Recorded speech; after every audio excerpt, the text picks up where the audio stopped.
अस्सलाम वालेकुम dear student, this is Imran और आज की जो वीडियो है इसके अंदर हम चैप्टर नंबर फर्स्ट को मज़ीद आगे लेकर चलते हैं और आज हम डिस्कस करने वाले हैं एम्पेरिकल फार्मूला को। ठीक है, एम्पेरिकल फार्मूला क्या होता है इसको देखेंगे और कुछ बुक की एग्जांपल्स हैं जो कि हम सॉल्व करने की कोशिश करेंगे और मैं उम्मीद करता हूँ कि आपको ये वीडियो बहुत ज़्यादा अच्छी लगेगी और आपके लिए बहुत ज़्यादा हेल्पफुल होगी ताकि आप कैलकुलेट कर सकें एम्पेरिकल फार्मूला को। आपको एम्पेरिकल फार्मूला का पता चल जाएगा कि ये क्या होता है और इसको हम कैसे कैलकुलेट कर सकते हैं, इसको कैसे डिटरमाइन कर सकते हैं। So let begin this video. Empirical formula, so empirical formula क्या होता है कि it is the simplest formula that gives the small whole number ratio between the atoms of different element present in a compound. ठीक है, पहली बात ये कि ये कंपाउंड की हम यहाँ पे बात कर रहे हैं।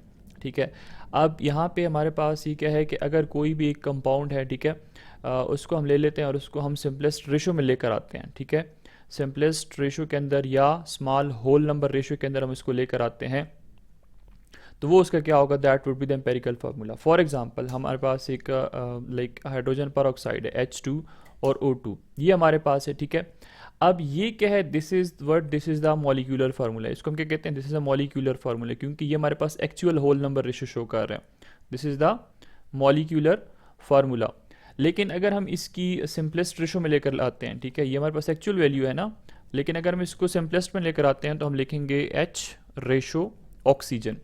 अब यहाँ पे हमारे पास हाइड्रोजन हम देख सकते हैं कि 2 है और ऑक्सीजन भी कितने हैं, 2 है, तो 2:2। इसको भी आप 2 के ऊपर डिवाइड कर दो, इसको भी 2 के ऊपर डिवाइड कर दो, क्योंकि हम लोगों ने इसको सिंपलेस्ट रेशो के अंदर लेकर आना है, तो ये बन जाएगा 1:1। इसका मतलब है अगर हमारे पास हाइड्रोजन 1 होगा और ऑक्सीजन 1 होगा तो हमारे पास इसका क्या बन जाएगा, that would be the empirical formula. Simplest ratio के अंदर हम इसको लेकर आ रहे हैं। तो H2O2, this is the molecular formula. Molecular formula हम अगली वीडियो के अंदर पढ़ने वाले हैं। मॉलिक्यूलर फार्मूला होता है एक्चुअल जो होल नंबर रेशियो होती है। ठीक है, लेकिन हमारे पास जो अगर हम इसका सिंपलेस्ट रेशियो में लेकर आते हैं तो ये क्या बन जाएगा, HO इसका क्या बन जाएगा, that would be the empirical formula. और एम्पेरिकल फार्मूला क्या होता है, अभी आपको बताया कि सिंपलेस्ट होल नंबर रेशियो अगर हम लेते हैं एटम्स की जो कि प्रेजेंट होते हैं with in the molecule, so this is the empirical formula. अब अगर हम एक और एग्जांपल ले लेते हैं इसी एम्पेरिकल फार्मूले की और मॉलिक्यूलर फार्मूला की, तो जैसे हमारे पास है C6H12 और O6, इसको आप क्या कहते हो, this is the formula for glucose. ठीक है, विच इज़ अ कार्बोहाइड्रेट। अब यह हमारे पास क्या है, this is the formula for glucose. यहाँ पे हमारे पास कार्बन एटम्स कितने हैं, 6 हैं, हाइड्रोजन्स कितने हैं, 12 हैं, और ऑक्सीजन कितने हैं, दैट आर 6। अब ये हमारे पास क्या है, this is the actual formula, this is the actual formula. अब हम क्या करना चाह रहे हैं, इसको हम एक्चुअल फार्मूला है तो इसको हम क्या कहते हैं, this is the molecular formula. Molecular formula, actual जो फार्मूला होता है, जो actual number of element present होते हैं किसी कंपाउंड के अंदर, that is the molecular formula. लेकिन अब हम क्या करना चाह रहे हैं, हम इसका फाइंड आउट करते हैं एम्पेरिकल फार्मूला। हम क्या फाइंड आउट करना चाह रहे हैं, एम्पेरिकल फार्मूला फाइंड आउट करना चाह रहे हैं। एम्पेरिकल फार्मूला क्या है, that is the simplest whole number ratio of element that are present in a compound. अब हम लिखेंगे carbon ratio, hydrogen ratio, oxygen.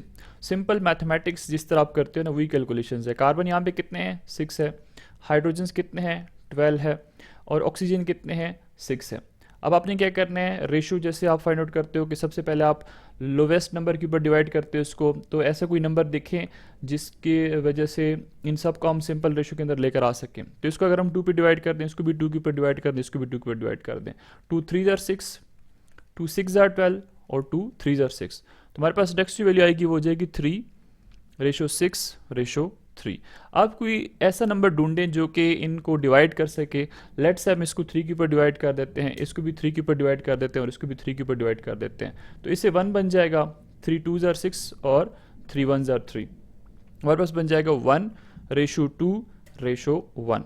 अब ये हम क्या कर रहे हैं, हम इसको सिंपलेस्ट होल नंबर रेशियो के अंदर लेकर आ रहे हैं। इसका मतलब है कि यहाँ पे कार्बन कितने हैं, 1 है, हाइड्रोजन कितने हैं, 2 है, ऑक्सीजन कितने हैं, दैट इज 1। तो ये बन जाएगा CH2 और O। ये क्या बन जाएगा, this would the empirical formula for what, empirical formula for glucose. ठीक है, C6H12 और O6, ये आपके पास क्या है, this is the actual whole number ratio. इसको क्या कहते हैं, मॉलिक्यूलर फार्मूला। तो मैं इसको सिंपल m.f कर देता हूँ, मॉलिक्यूलर फार्मूला। लेकिन अगर आप इसको सिंपलेस्ट रेशियो के अंदर लेकर आते हो तो ये बन जाएगा CH2 और O। ये अब ये क्या बन गया, this is the empirical formula. ये क्या बन गया, this is the empirical formula. इसी तरह आपके पास एक और ऑर्गेनिक कंपाउंड है जिसको आप क्या कहते हो, बेंजीन। इसको क्या कहते हो, बेंजीन। अब बेंजीन का फार्मूला क्या होता है, दैट इज C6 और H6। ये क्या है, दिस इज अ बेंजीन। अगर आप इसका स्ट्रक्चर ड्रॉ करना चाह रहे हैं तो आप इसका स्ट्रक्चर भी ऐसे ड्रॉ कर सकते हो। चूंकि आप फर्स्ट ईयर के स्टूडेंट हो, अगर आपने सेकंड ईयर की केमिस्ट्री नहीं पढ़ी, अगर आप MD-CAT के स्टूडेंट हो तो ऑब्वियसली आपने पढ़ी है, अदरवाइज अगर आप फर्स्ट ईयर के स्टूडेंट हो तो आपने नहीं पढ़ी हुई है, तो कोई बात नहीं, आप नेक्स्ट ईयर इसको इंशाल्लाह पढ़ेंगे। तो ये आपके पास क्या है, this is a molecule, organic molecule होता है, ठीक है। इसको क्या कहते हो, दिस इज द बेंजीन। अब यहाँ पे अगर आप कार्बन नंबर काउंट आउट करते हो तो आपको दिखने को मिलेंगे कितने कार्बन है, 1 2 3 4 5 और 6। हाइड्रोजन अगर आप काउंट करना चाह रहे हैं तो हाइड्रोजन भी आपको नजर आ रहे हैं, 1 2 3 4 5 एंड देन 6। तो C6H6, this is the molecular formula for benzene. This is the molecular, MOL molecular, और ये फार्मूला। हम क्या करना चाह रहे हैं, इसका एम्पेरिकल फार्मूला फाइंड आउट करना चाह रहे हैं। तो एम्पेरिकल फार्मूला के लिए हम क्या करते हैं, सिंपलेस्ट रेशो लेते हैं, C/H। कार्बन कितने हैं, 6 है। हाइड्रोजन कितने हैं, 6 है। तो सबसे लोवेस्ट नंबर 1 के अलावा डिवाइड करें तो 2 हो जाएगा, और यहाँ पे भी 2 के ऊपर डिवाइड करें, ये बन जाएगा 2 3 6 और ये बन जाएगा 2 3 6। तो 3/3 बन जाएगा। अब इसको मजीद छोटा कर सकते हैं ना, यस, इसको 3 के ऊपर डिवाइड कर दो, इसको भी 3 के ऊपर डिवाइड कर दो, तो ये बन जाएगा 1 और यहाँ से भी आ जाएगा 1। तो 1/1, इसका मतलब है 1 कार्बन और 1 हाइड्रोजन। तो C6H6, this is what, this is the molecular formula. Actual number of atom बता रहा है, ठीक है, एलिमेंट बता रहा है विद इन अ मॉलिक्यूल। लेकिन अगर हम इसको सिंपलेस्ट में लेकर आते हैं तो ये बन जाएगा CH, which is the empirical formula. तो इतनी सारी एग्जांपल्स आपको दे दी हैं, होप सो आपको एम्पेरिकल फार्मूला की समझ आ गई होगी। In an empirical formula of a compound AXBY, there are X atom of an element A। अच्छा, अब इसका मतलब ये है कि अगर आपके पास एक फार्मूला है, ठीक है, AX और BY। अब A क्या है इसके अंदर, A हमारे पास एक एलिमेंट है, ठीक है, ठीक है। अब उसके एटम्स कितने हैं, X है। B हमारे पास क्या है, A हमारे पास क्या है, this is the element, A element है, B हमारे पास क्या है, this is also element. X क्या है, element present in A। X क्या है, this is the element present in A, oh sorry, atom present in A, not element, atom present in element A। और ये जो आपके पास है Y क्या है, this is the atom present in B। जैसे फॉर एग्जांपल इसको छोड़ें, आपके पास है H2O2, हाइड्रोजन पर ऑक्साइड। अब यहाँ पे एलिमेंट कौन सा प्रेजेंट है, हाइड्रोजन और ऑक्सीजन। हाइड्रोजन कितने एटम, हाइड्रोजन के कितने एटम्स हैं, 2। ऑक्सीजन के कितने एटम्स हैं, 2। तो यही चीज़ आपको बता रहा है। इसी तरह आपके पास एक और फार्मूला है C6H12O6, अभी जो ग्लूकोज का फार्मूला आपको बताया। तो अब इसके अंदर कार्बन एटम्स है, हाइड्रोजन भी है और ऑक्सीजन भी है। कार्बन कितने टाइम्स है, 6 एटम्स है, ठीक है। हाइड्रोजन के कितने एटम्स है, 12 एटम्स है। ऑक्सीजन कितने एटम्स है, 6 एटम्स है। तो ये जो 6 12 और 6, ये क्या बता रहे हैं, ये आपको बता रहे हैं नंबर ऑफ एटम्स के अबाउट, नंबर ऑफ एटम्स के अबाउट। लेकिन ये कार्बन, हाइड्रोजन और ऑक्सीजन क्या बता रहे हैं, ये आपको बता रहे हैं कि कौन कौन से एलिमेंट इस ऑर्गेनिक कंपाउंड के अंदर या जो आपके पास ग्लूकोज इसके अंदर प्रेजेंट है। Empirical formula of glucose is CH2O and that for benzene is CH। अब CH क्यों है, CH2O क्यों है, ये आपको मैंने एक्सप्लेन करके बता दिया है। होप सो आपको इसकी भी समझ आ गई होगी। Empirical formula of a compound can be calculated following the step mention below. अभी अगर आपने एम्पेरिकल फार्मूला को फाइंड आउट करना है, अगर आपने इसको कैलकुलेट करना है, तो आपके पास वेरियस स्टेप्स हैं। नंबर 1 के अंदर क्या है, determination of the percentage composition. सबसे पहले जो चीज़ आपने फाइंड आउट करनी होती है that is the percentage composition. Number 2 के अंदर हमारे पास है finding the number of gram atom of each element. जो भी एलिमेंट आपको गिवन है किसी भी कंपाउंड के अंदर, उसके सबसे पहले आपने ग्राम एटम्स फाइंड आउट करने हैं। For this purpose divide the mass of each element bye its atomic mass. अब अगर आपने ग्राम एटम्स फाइंड आउट करने हैं तो आपने करना क्या है कि जो भी आपके पास मास, जो भी एलिमेंट का मास गिवन है उसको आप एटॉमिक मास के ऊपर डिवाइड कर दें तो आपके पास gram atom of each element आ जाएंगे। कैसे करेंगे ये आगे हमारे पास एक एग्जांपल है, उसको हम डिस्कस करेंगे। Number 3, determination of the atomic ratio of each element. अब आपने करना क्या है कि आपके पास यहाँ से एक एटॉमिक रेशियो आ जाएगी, ठीक है, जितनी भी एटम्स प्रेजेंट है उस कंपाउंड के अंदर उसकी रेशियो आ जाएगी। To get this divide the number of moles of each element by the smallest number of moles. अब आपके पास नंबर ऑफ मोल्स आ जाएंगे डिफरेंट, उसमें जो सबसे स्मॉलेस्ट मोल होगा उसको आपने सब के ऊपर डिवाइड कर देना है, तो इस तरह आपके पास एटॉमिक रेशियो आ जाएगी। If the atomic ratio is in simple whole number it gives the empirical formula. अभी अगर आपके पास वैल्यू आ जाती है लाइक 1 2 3 4 एटसेट्रा, अगर ये आ जाती है तो ये आपके पास एम्पेरिकल फार्मूला देगा आपको। लेकिन अगर आपके पास आ जाता है कि 1.2 या 3.5 या 3.6 या 3.7, कोई भी लाइक फ्रैक्शन के अंदर अगर वैल्यू आ जाती है तो आपने क्या करना होता है, कोई ऐसा नंबर जो है वो सबके साथ मल्टीप्लाई करना होता है ताकि हमारे पास होल नंबर रेशियो जो है वो आ जाए। अब ये जो मैंने सारी बातें की हैं यहाँ पॉइंट नंबर 1 से लेकर पॉइंट नंबर 4 तक, ये आपके सर से ऐसी ही गुजर चुकी होंगी, इसकी आपको समझ नहीं आई होगी। क्यों? क्योंकि जब तक हम इसकी एग्जांपल नहीं करेंगे तब तक हमें इसकी समझ नहीं आएगी। So let's go for an example, ठीक है, एक एग्जांपल कर लेते हैं तभी हमारे पास इसकी समझ आ जाएगी। और अगर तब भी नहीं आई तो फिर आप पूछ सकते हैं कि सर कहाँ पे कन्फ्यूजन है। Anyways, ascorbic acid, vitamin C, ठीक है, विटामिन सी जो है एक है, इसको आप स्कॉर्बिक एसिड भी कहते हो। डिफरेंट विटामिन हैं ना, फैट सॉल्युबल विटामिन और वाटर सॉल्युबल विटामिन, बहुत important MDCAT point of view से आप बायो में पढ़ सकते हैं इसको। एनीवेज, आपके पास एक विटामिन सी है जिसको आप स्कॉर्बिक एसिड कहते हो, दैट कंटेन 40.92% कार्बन। अब देखते जाएं, कार्बन कितना है 40.92%, हाइड्रोजन कितना है 4.58%, और इसी तरह ऑक्सीजन आपके पास कितना है 54.5% by mass.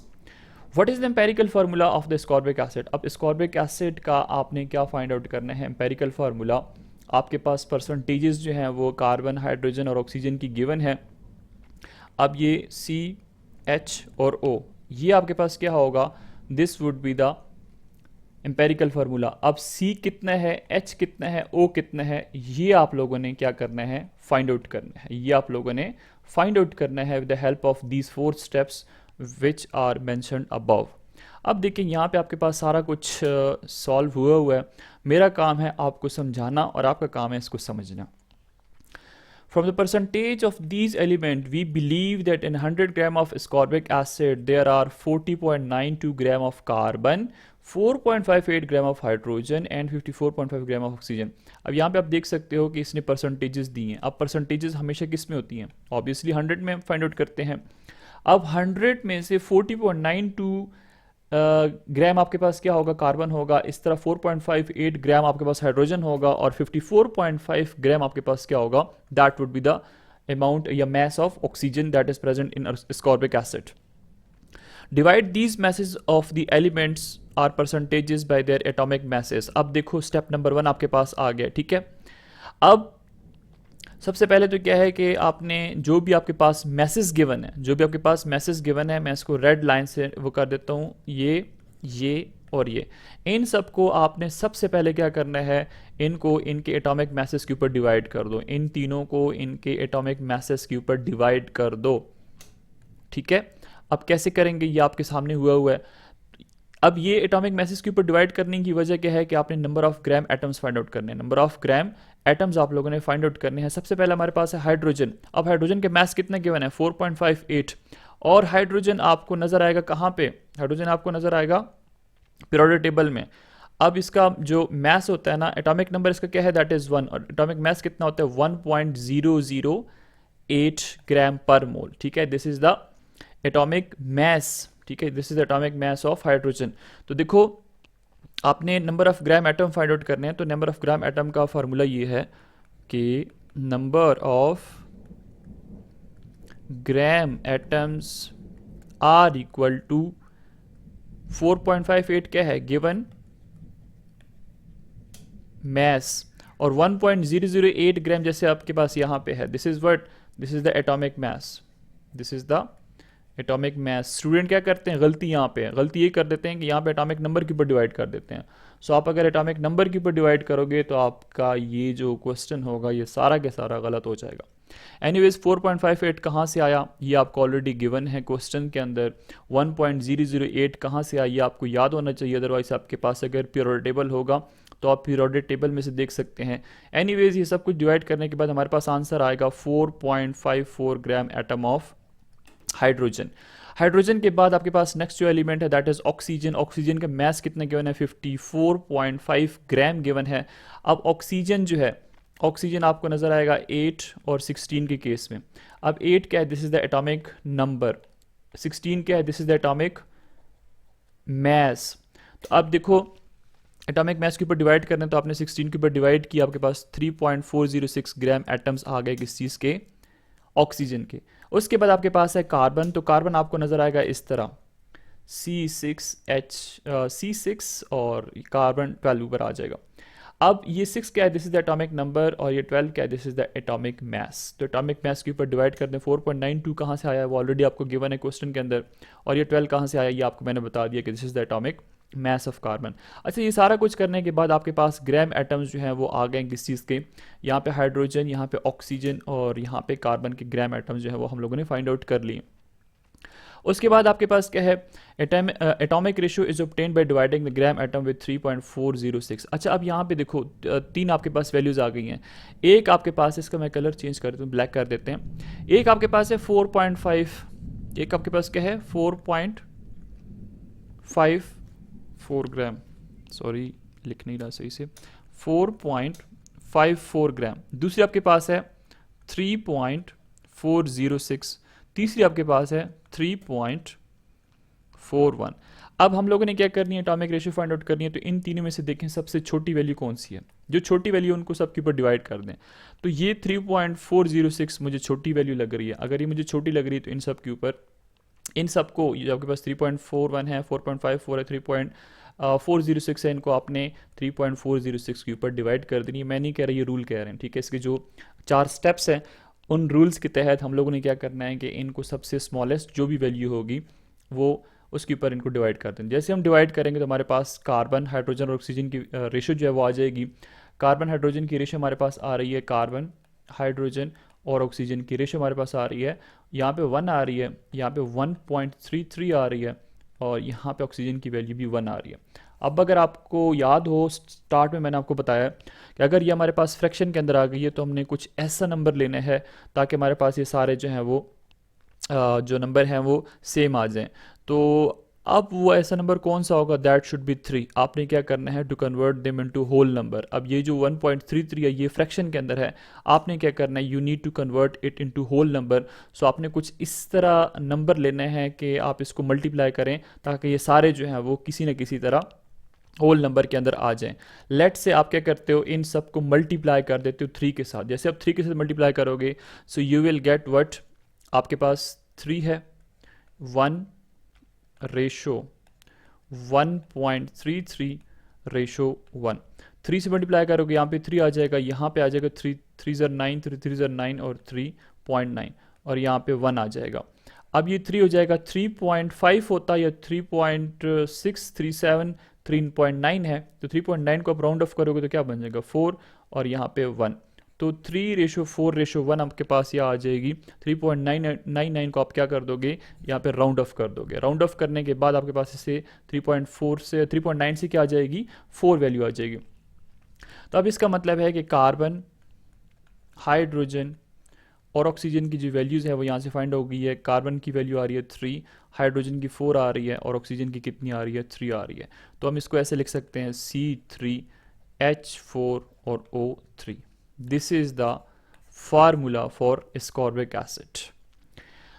The whole number ratio gave us the subscript for the empirical formula of the ascorbic acid C3H4O3. अब ये जो आपके पास subscript है, ये 3, ये 4 और ये 3, ये हमारे पास क्या है, this shows the empirical formula of the ascorbic acid. So this is how you can find out the empirical formula of any compound, ठीक है। आई होप सो आपको वीडियो अच्छी लगी होगी, मैंने एफर्ट्स तो की हैं। अब आई डोंट नो आपको कितनी समझ आई, आप अपने कमेंट्स अगर डालते हैं तो उसमें मुझे लाजमी बताइएगा। अगली जो वीडियो होगी इसके अंदर हम पढ़ेंगे empirical formula for from combustion analysis. Thanks for watching and stay connected with I am chemist.